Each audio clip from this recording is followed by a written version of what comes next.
Hello everyone.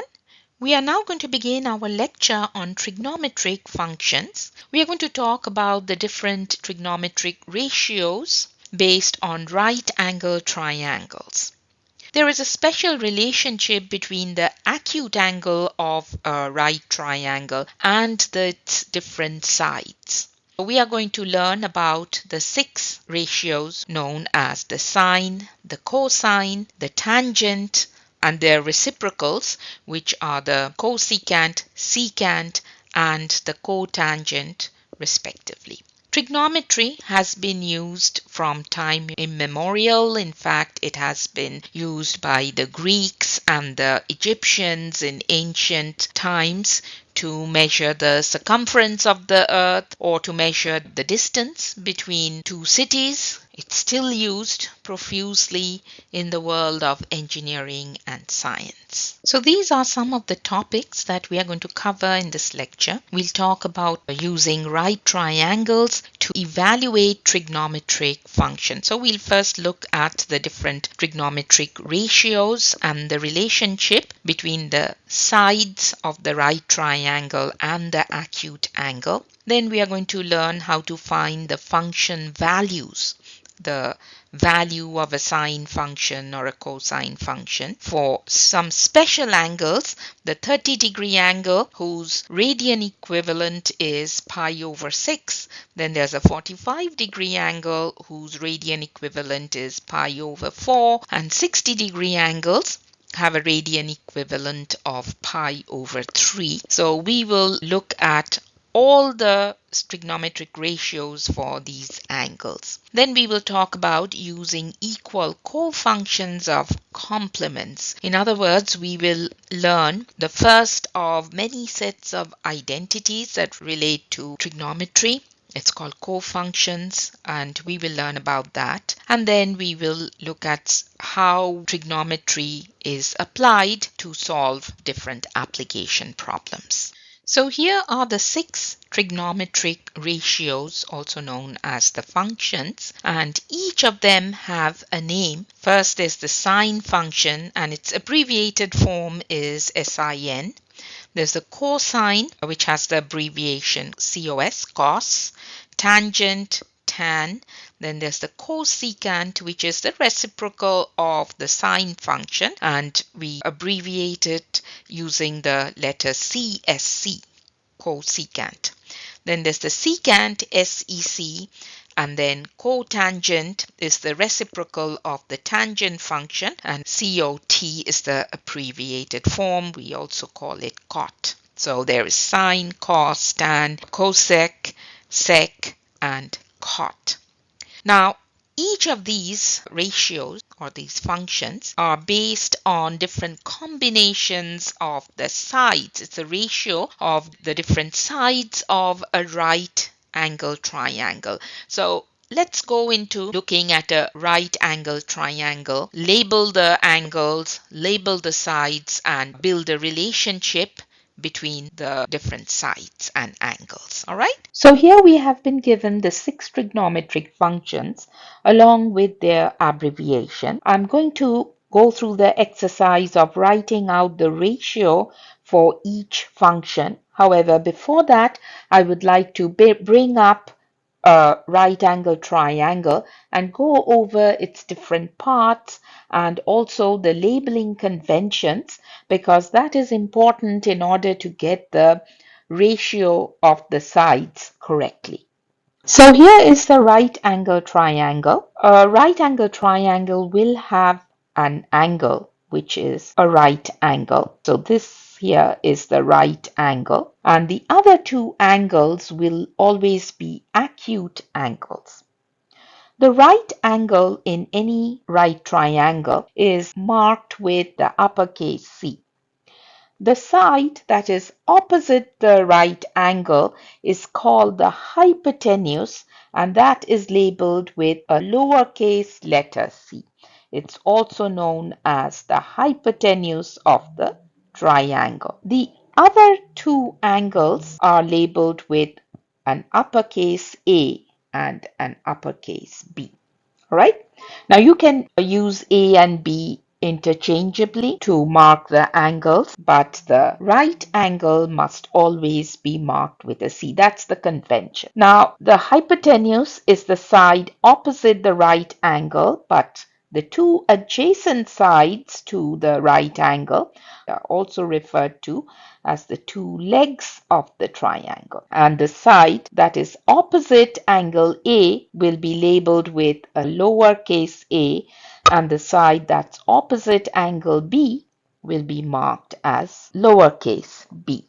All right. Now, the acute angle measures are often indicated by Greek letters, alpha for A, or it can be beta for B, or sometimes we also use theta to indicate one of the acute angles, but normally it's alpha, theta, or beta, so any Greek letter can be used. So now in order to build up the ratios, the different trigonometric ratios, using this labeling that we have here, recall that the sine function is the ratio between the opposite side and the hypotenuse. So if we are trying to find sine of alpha, then the ratio is the side opposite to that particular angle alpha over the hypotenuse. So the ratio would be A over C, A divided by C. That's the ratio. So opposite side to angle A, which is also alpha, is labeled with lowercase a. So let's write A for the opposite side, and hypotenuse is always labeled with C. That doesn't change, so we will just put C in the denominator for sine. The next one is cosine of alpha, and that ratio is the adjacent side to the angle divided by the hypotenuse. Since we are considering angle alpha, the side adjacent to alpha is B. So we are going to write it as B over hypotenuse is C, so it's B over C. As far as tan is concerned, tan of alpha is opposite over adjacent. The side opposite to alpha is A divided by B, which is the adjacent side. So it's going to be A divided by B. So now we have the ratios listed out for the three basic trigonometric functions. Now we'll have to work with the reciprocal trigonometric functions, cosecant, secant, and cotangent. Recall that cosecant is the reciprocal of sine, secant is the reciprocal of cosine, and cotangent is the reciprocal of tangent, correct? So all we need to do at this point is take the reciprocal of sine for cosecant. What do we understand by reciprocal? We just switch the numerator and the denominator for sine to get the ratio for cosecant. It was opposite over hypotenuse for sine. For cosecant, since it's the reciprocal, it'll be hypotenuse over opposite side. So hypotenuse over the opposite side. So it's going to be C over. For secant, that's the reciprocal of the cosine function. So in cosine, we had adjacent divided by hypotenuse. So that's going to become hypotenuse divided by adjacent. So that's going to be C over B.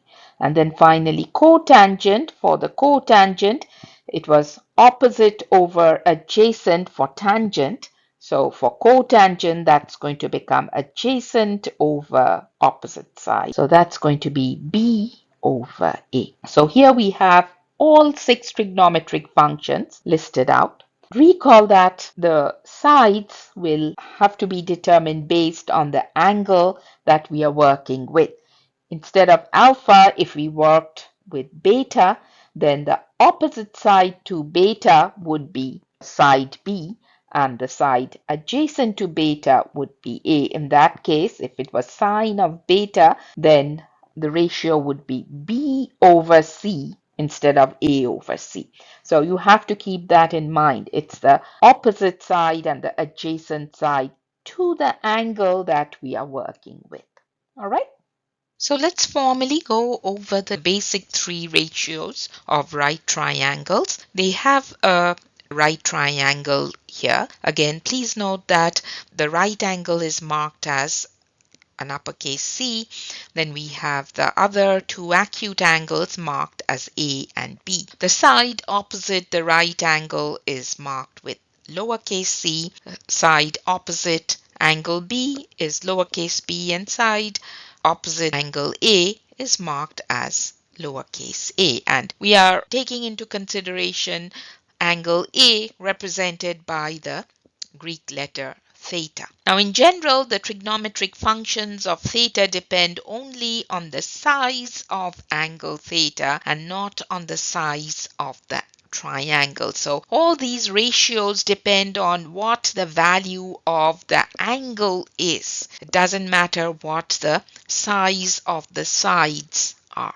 So again, the sine ratio is the side opposite to angle theta over the length or the side which is the hypotenuse, right? So let's see, since angle theta is under consideration, the side opposite to it is lowercase a divided by the hypotenuse, which is indicated by the letter C, so they have A over C. Cosine is adjacent over hypotenuse, the side adjacent to the angle under consideration. The side adjacent to theta is B, so B over C.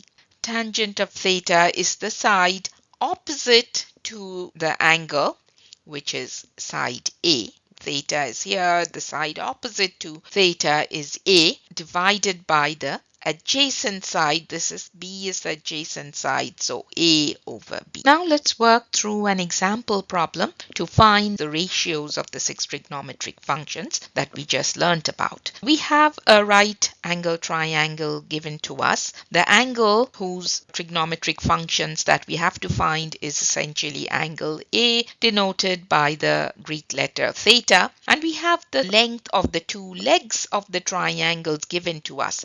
This side A is 3, B is 4. The hypotenuse is not, however, given to us. So, in order to calculate all the six trigonometric functions, we first have to come up with the length of the side C. We have to know the values of all the three sides in order to come up with the different ratios. So A is given to us, B is given to us, C is what we need to find. This is a right triangle, so we can use the Pythagorean formula to find the side C. So let's do that first. What is the Pythagorean formula? A squared plus B squared equals C squared, correct? So A squared is 3 squared plus 4 squared for B squared is C squared. So 3 squared is 9, 4 squared is 16, which gives us 25, but that's C squared. Therefore, C is going to be the square root of 25, which is equal to 5. So the side A is 3, B is 4, side C is 5. Now we can go ahead and find the six trigonometric ratios. We have to keep in mind which trigonometric function has which ratio. I'm going to work on the side here before we pull up the solutions that they've provided. So sine of theta is opposite over hypotenuse. Let me write that down. Opposite over hypotenuse. So the side opposite to the angle is 3. Hypotenuse is 5. So it's going to be 3 over 5. Cos of theta is adjacent over hypotenuse. So that's going to be adjacent side to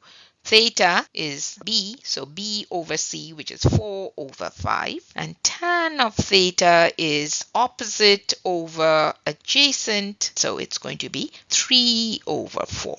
All right, and the other three reciprocal ratios are going to be cosecant theta of 5 over 3, secant is going to be 5 over 4, and cotangent is going to be 4 over 3. So I'm going to go ahead and now pull up the solutions. They've done the same thing. They had to find the value of C to complete all the ratios. Without that, we can only find tan, opposite over adjacent, but we need to know the hypotenuse for sine and cosecant, correct?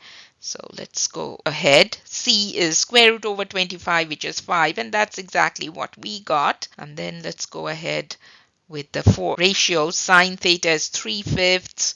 Cos of theta is 4/5 adjacent over hypotenuse. Then we'll have tan of theta, which is 3/4, which matches with what we found here. Then we'll have the cosecant, which is the reciprocal of the sine. Just switch your numerator and the denominator. It becomes 5/3. Then we will have secant theta is 5/4, which is the reciprocal of cosine. And finally, we will have cotangent, the reciprocal of tan, which is 4/3. All right? Now we will go about forming the trigonometric ratios of some special angles, and we'll start with the 45-degree angle. Recall that if one angle in a right triangle is 45 degree, the other acute angle will also be a 45-degree angle. So if this angle is a 45-degree angle, the other angle must be a 45-degree angle as well, because the sum of all three angles in a triangle is equal to 180 degrees. So if an acute angle is 45 degrees, that immediately tells us that the triangle is also an isosceles triangle where two sides are equal to each other. They are of equal measure. So if we denote one leg of the triangle as 1, then the other leg will also be a 1. So here is the hypotenuse. The length of the hypotenuse in that case would be square root over 2. How is that? Using the Pythagorean theorem. Recall that if this is side C, if this is A and this is side B, then A squared plus B squared equals C squared. A squared would be 1 squared, B squared would be 1 squared as well. So C squared will be equal to 2, correct? 1 squared is 1. The other 1 squared is also 1. So 1 plus 1 equals 2. And that's what C squared is. So C would be equal to square root over 2, which is what the measure of this hypotenuse is shown as, square root over 2. So that's how they came up with the square root over 2. Now that we have the measurements of all three sides, we can just go ahead and form our ratios. Recall that sine of a 45-degree angle, it's opposite over hypotenuse. So if we are considering this 45-degree angle, then its opposite side is 1 divided by square root over 2. Now we do not like to keep a radical in the denominator. So you have to rationalize that. Remember how to rationalize square root, which is in the denominator. You multiply both the numerator and the denominator by square root over 2, and we'll end up with square root over 2 divided by 2. All right. How about cosine of 45 degrees? That's adjacent over hypotenuse. What is the adjacent side to this 45-degree angle? Again, it's 1 divided by square root over 2. So 1 divided by square root over 2. Therefore, when we rationalize it the same way as we did above here, it's going to be square root over 2 divided by 2. How about tan of 45 degrees? That's opposite over adjacent, correct? So what is the side opposite to this 45-degree angle? It's 1. The adjacent side is 1, so it's going to be 1 divided by 1 is equal to 1.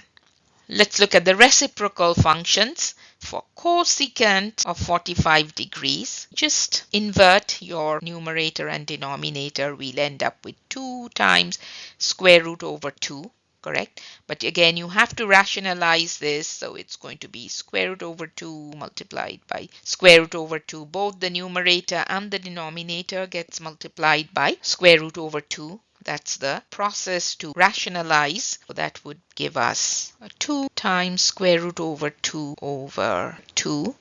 and that will give square root over 2, correct? 2 and 2 will divide. We'll end up with square root over 2. How about secant 45 degrees? That would be the reciprocal of the cos function. So again, 2 divided by square root over 2 would also be a square root over 2. And then we finally have cot of 45 degrees would be equal to 1 over 1, which is a 1, right? Now here we are showing the reciprocals of the basic trigonometric functions of sine, cos, and tan. The first reciprocal is that of the sine, it's cosecant, and cosecant of 45 degrees is hypotenuse over opposite, right? It's going to be square root over 2 because the hypotenuse had a measure of square root over 2 divided by 1. So the opposite side is 1. So the ratio is square root over 2. Let's pull up the next one, which should be secant of 45 degrees. That's hypotenuse over adjacent. The hypotenuse has a measure of square root over 2, and the adjacent side is 1, so that should also be square root over 2. All right. The next one should be cot or cotangent of 45 degrees, and that should be adjacent over the opposite side. So here's our 45-degree angle. The adjacent side is 1 and the opposite side is also 1. So cot of 45 degrees should be a value of 1. So it's 1 divided by 1, which is a 1. All right. Now there are two other special angles in trigonometry. One is the 30-degree angle that has a radian equivalent of pi over 6, and the other one is the 60-degree angle which has a radian equivalent of pi over 3. Now how do we get a right triangle which has one acute angle which is 60 degree and the other acute angle a 30-degree angle? What we do is we start off with what's called an equilateral triangle. Over here in this picture, you see an equilateral triangle, and half of that equilateral triangle is shown with a dashed line. And what we are going to do is carve out a right triangle from the equilateral triangle. But before that, let's go over some of the properties of an equilateral triangle. In any equilateral triangle, all three sides are equal to each other in measure. Additionally, all three angles are also equal to each other in any equilateral triangle. Therefore, if the total number of degrees in a triangle is 180 degrees, and if all angles are equal to each other, that means each of the angles in this bigger equilateral triangle would be 60 degrees. So we would have this angle measuring 60 degrees. This entire angle would also be 60 degrees, as well as this third angle would also measure 60 degrees. Another property of an equilateral triangle is if we draw a line from one of its vertices to its opposite side, then that perpendicular line will bisect the side into two equal parts. All right. So again, if you draw a line from one of the vertices to its opposite side, which is at 90 degrees, which is perpendicular to the base, then it will divide the side into two equal parts. Likewise, it will also bisect the angle into two equal parts. So if this entire angle is a 60-degree angle, then this perpendicular line will divide it into two 30-degree angles. All right, so now we have a 90-degree angle with one angle, a 30-degree angle, one angle, a 90-degree, and the other angle is 60 degrees. And we start off with each side of the equilateral triangle measuring 2 units. So because all three sides are equal, if one side measures 2 units, the other side would also measure 2 units in this equilateral triangle, and so would this side as well measure 2 units. But we also said that this perpendicular line bisects the line into 2 equal parts. So if this entire side measures 2 units, then this line here will divide the base into 2 equal parts. So we will have one part of it measuring 1 unit, the other part of also measuring 1 unit. So now that we have obtained a right triangle, we can get rid of this other part of the equilateral triangle and just focus on this right triangle. Again, we now have a right triangle whose one acute angle is 60 degree, another acute angle is 30 degree. One side, which is now the hypotenuse of this right triangle, measures 2 units. The other side over here measures 1 unit.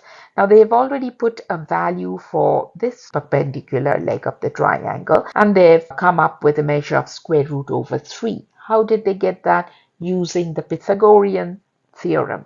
And I'm going to work this out quickly here. Recall that the Pythagorean theorem says a squared plus b squared equals c squared, where c is the measure of the hypotenuse. So this hypotenuse is c. It's going to measure 2, and we have this side with a measure of 1, and I'm going to call that b. All right. The other side, a, it says square root over 3, but I'm going to show you how they came up with a measure of square root over 3 for a. By applying the Pythagorean theorem, we have to find a. So a squared plus, how much is b? B is 1 unit. So I'm going to write 1 squared equals c is 2. So that's 2 squared. So we end up with a squared plus 1 equals 4. Therefore, a squared is equal to 3. So when you take the square root of both sides, you end up with a equals square root over 3. And that is how they came up with a measure of square root over 3 for this side A. And now that we have the measurement of all 3 sides of this right triangle, we can find all the ratios. We'll start with the 30-degree angle. I'm going to just find the ratios of the 3 basic functions, sine, cos, and tan, because once we know that, we can find the values of the reciprocal ratios pretty easily, correct? So sine of 30 degrees is going to be opposite over hypotenuse, correct? That's the ratio definition. Opposite side of the 30-degree angle is 1, correct? B. So it's going to be really B over C. B over C. B has a value of 1, so it's going to be 1 over 2. Then we have cos of 30 degrees is adjacent over hypotenuse. So adjacent side to the 30-degree angle is A. So it's going to be A over C, which is square root over 3 divided by 2. And then tan of 30 degrees is equal to opposite over adjacent. So it's going to be B over A. So 1 over square root over 3. All right. Now, whenever there is a square root in the denominator, you must always take the time to rationalize it. That means get rid of the square root sign from the denominator. How do we do that? Multiply both the denominator as well as the numerator by square root over 3 to square up the square root. So we'll end up multiplying square root over 3 by a square root over 3, and we have to do the same to the numerator, and we will end up with square root over 3 divided by 3. That way we have got rid of the square root from the denominator. All right, that being done, we can now easily go ahead and find the reciprocal ratios of cosecant, secant, and cot by switching the numerators and denominators of these corresponding ratios. Likewise, to find the ratios of the 60-degree angle, we follow the same process, except that you have to keep in mind this time the opposite side of the 60-degree angle is A, and the adjacent side is going to be B. For the 60-degree angle, I will leave it to you to find those ratios, and in the later slides, we will tabulate all the ratios of the special angles. Now here's an example to find the tan of 60-degree angle and the tan of 30-degree angle using this diagram that we used in the previous slide to come up with all the trigonometric ratios. I think we worked through the 30-degree angle. This particular example wants us to find the tan of 60-degree and tan of 30-degree. So let's go through the steps. Tan of 60-degree is opposite over adjacent. So where is our 60-degree angle? Here is the 60-degree angle. So the opposite side is going to be square root over 3, and the adjacent side is 1. So square root over 3 over 1. Let's pull up the solution. It's square root over 3, which is the opposite side, and 1 is the measure of the adjacent side, which gives us a value of square root over 3. How about tan of 30-degree? That's opposite over adjacent as well, but we should look at the measure of the side, which is opposite to the 30-degree angle. Our 30-degree angle is located on top. Its opposite side is the adjacent side of 60-degree. That measures 1, and the adjacent side measures square root over 3. So we will end up with 1 divided by square root over 3. So 1 divided by square root over 3, but always remember to rationalize it. You have to multiply the square root over 3 with the square root over 3 to square it off, and that will get rid of the square root sign, the radical. But you have to multiply the numerator also with the same value to keep the fraction equivalent. All right. So once we do that and simplify, we end up with square root over 3 divided by 3, which is the ratio of tan of 30-degree angle. Here is a tabulation of the special angles, the basic trigonometric functions of the 30-degree angle, the pi over 6, 45-degree, which is pi over 4, and 60-degree, which is pi over 3. Now you will have to remember these basic ratios. All right. Now we are going to talk about what's called complementary angles. Two angles are considered to be complementary if the sum of their measures is equal to 90 degrees, or if we are talking in terms of radians, then pi divided by 2. Now in any right angle triangle, the sum of the two acute angles will always be complementary. The sum of the measures of the two acute angles will always be equal to 90 degrees. Why so? Because the sum of all three angles in any triangle is 180 degrees.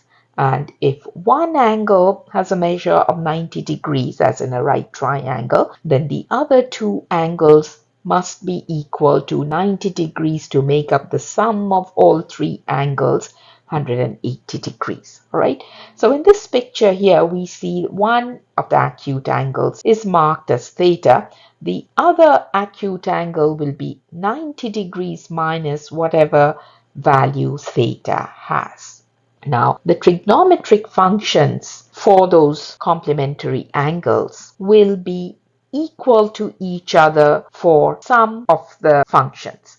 For example, if theta is a 30-degree angle, then the other acute angle will be 90 minus 30 degrees. So this has to be a 60-degree angle. They are complementary angles. So if we look at sine of 30-degree angle by the special table of angles, sine of 30 degrees is equal to 1/2. The cos of 60 degrees, which is the complementary angle of the 30-degree angle, will also be equal to 1/2. And when that happens, these two functions, the sine of the 30-degree angle and the cos of the 60-degree angle, because they have the same trigonometric ratio, they are called co-functions. The sine function for a 30-degree angle and the cos function for a 60-degree angle have the same value, the same ratio of half.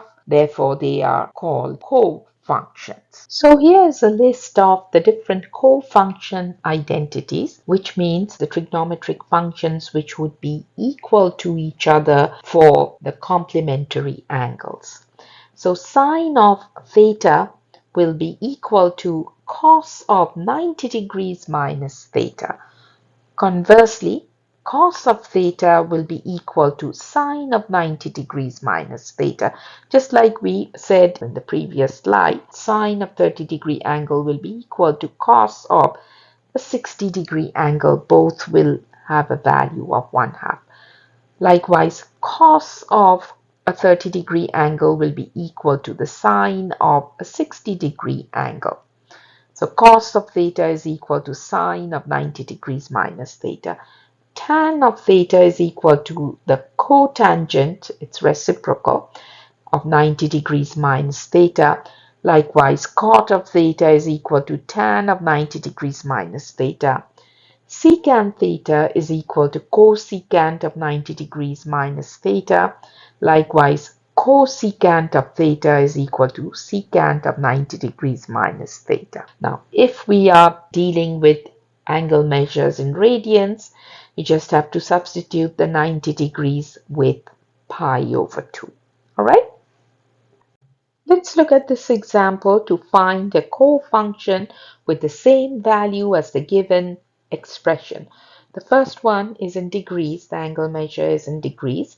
Sine of 46 degrees. And recall that by the co-function identities, the sine and the cosine functions are equal to each other for complementary angles. So sine of 46 degrees will be equal to cosine of 90 degrees minus 46 degrees, 90 degrees minus theta, which will be equal to cos of 44 degrees, whatever that is. In order to calculate the cos of 44 degrees, you will need to use your calculator. The cotangent function has a cofunction with tangent. So the cot and the tangent functions are cofunctions of their complementary angles. So cot of pi over 12 is going to be equal to tan of pi over 2 minus pi over 12. All right? So that is going to give us tan of 5 pi over 12. All right, so let's quickly pull up the solutions. I will need to erase my work here. So sine of 46 degrees is equal to cos of 90 degrees minus 46 degrees, which is equal to cos of 44 degrees is what we had gotten here. Let me erase the next part of it. So it should come up with tan of 5 pi over 12. So tan of pi over 2. So since we are working with radians here, we replace the 90 degrees with pi over 2 minus theta, which is pi over 12, gives us tan of 6 pi over 12 minus pi over 12 for a tan of 5 pi over 12. So this is how we use the cofunction identities to calculate the trigonometric functions for complementary angles. Now, when it comes to solving trigonometric problems on right angle triangles, there are two phrases that are commonly used in the wording of the problem. One of them is the angle of elevation, and the other one is the angle of depression. So before we go into solving application problems, it's very important to understand what we mean by the angle of elevation and then the angle of depression. So it says here, an angle formed by a horizontal line and the line of sight to an object that is above the horizontal line is called the angle of elevation. So let me just explain this with a quick diagram here. So let's say that we are standing on the ground and this is our line of sight. All right, so line of sight is along a horizontal line. So the line that is horizontal to where your eye is situated. And let's say that there is an object up above here and we want to look at it. We have to raise our eyes from this horizontal position to look at the object above. So the angle that is made between the horizontal line of sight and the line of sight to the object up above is called the angle of elevation. This is the angle of elevation. Likewise, the angle formed by the horizontal line and the line of sight to an object that is below the horizontal line is called the angle of depression. So let's say we are standing on top of a building. So here's our eye. And let's say we are standing on top of a building. The horizontal line of sight is here. All right, that's the line horizontal to the level at which our eye is located. And we want to look at an object which is down below at the bottom of the building. Then of course we have to lower our eye to look at the object below us. All right. The angle now is the angle of depression, the angle that is formed between the horizontal line of sight and the object located below that line of sight. Here it says the line of sight to the object is the angle of depression. That means by what angle did we have to lower our eyesight from the horizontal level to be able to view the object below us, right? So those are what the angle of depression and the angle of elevation means. So it's important that we are able to identify the angle of depression and the angle of elevation so that we can set up the problem correctly with reference to the sides of the triangle that will be formed.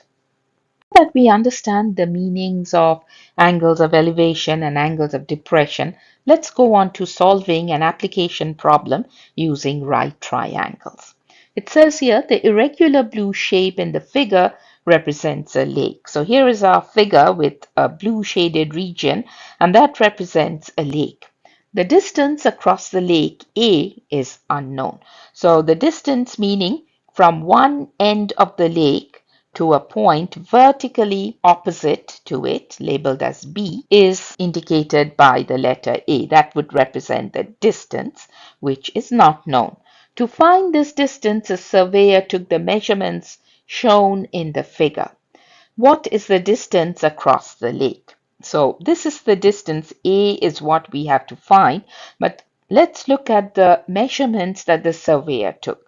The surveyor is located at point A and he measured that the distance directly horizontal from A to C measures 750 yards. Surveyor also measured the angle of elevation from this horizontal line to look at point B is 24 degrees. So that's all the information that's given to us. With this information, we have to set up a trigonometric equation that will help us to find A. So let's look at this right triangle one more time. This is the angle A given to us measuring 24 degrees. The side that we have to find is opposite to the given angle, correct? This is A or BC, whose length we are trying to find, is the opposite side to angle A. And the other side, which is given to us, AC, is the adjacent side to this angle, correct? This is the adjacent side. So we can set up this equation using the tangent function which uses the opposite side as well as the adjacent side in its ratio. So if we set up the equation as tangent of 24-degree angle is equal to opposite side A is not given, so I'm just going to write A over the adjacent side is 750 yards, and then this becomes a simple equation to solve. We just have to solve for A at this point once we have set up the equation with the correct trigonometric ratio. Solving A is just multiply both sides by 750. So we'll end up with 750 times tan of 24 degrees is what A is going to be. Right? And then we can use our calculators to find tangent of 24 degrees, multiply that value by 750, and we will get a value of A. Now, one important thing is when you are using your calculator to find tan of 24 degrees, make sure that you are in the degree mode, that your calculator is in the degree mode before you enter tan of 24 degrees into it. All right, otherwise you will get a wrong value. All right, so let's pull up the solutions here to see what length they come up with. They've also set it up the same way as we did. Tan of 24 degrees equals A divided by 750. So the next step is to solve for A. So A equals 750 times tan of 24 degrees. And when you do that multiplication, you come up with an approximate value of A as 333.9, and the units is in yards. So the distance across the lake is approximately 339.9 yards. All right.